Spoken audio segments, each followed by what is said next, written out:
అలా కాదు, divide by cents. ఎవరు ఎన్ని సెంట్లు తీసుకుంటే దాని దగ్గర అమౌంట్ వెళ్ళింది, సెంట్లు బట్టి వెళ్తుంది. ఓకేనా? తర్వాత మళ్ళీ ఇంకొక ఎన్ని మొక్కలు ఉన్నాయి, ఇంకో 1,00,000 మొక్కలు ఉన్నాయి కదా, 1,00,000 మొక్కలు మళ్ళీ కటింగ్ చేస్తారు రెండోసారి.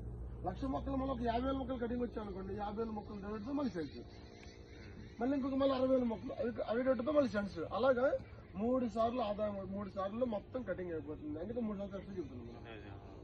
చాలా మంది ఏంది అంత అబద్ధం, ఫేక్, ఫ్రాడ్.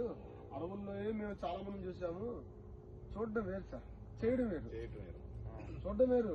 ఎవడో దారిని పోయేవాడు పేపర్లో చూసి ఆ నాలెడ్జ్తో మాట్లాడితే మనం కలర్ చూసిన దానికి వాడు చెప్పిన దానికి తేడా ఎంత? మనం సంథింగ్ చూపించాలి కదా. నేను ఏమన్నానంటే, అడవుల్లో పెరిగే మొక్కలు నీటి దున్నుతారా ఎవరైనా? అడవుల్లో పెరిగే మొక్కలకి డ్రిప్ ఇరిగేషన్ ఉంటుంది, వాటర్ లైన్స్. నేను ఎక్కడున్నా ఎదుగుండి వాటర్ లైన్లు ఉన్నాయి. అడవుల్లో పెరిగే మొక్కలకి ఎవరైనా సైడ్ కొమ్మలు కట్ చేస్తారా? గెస్ట్ హౌస్ లో అక్కడ సెక్యూరిటీ పెడతారా? పెట్టరు కదా. ఒక అనాథ శరణాలయంలో పిల్లలు ఎలా ఉంటారు? అంతే కదా.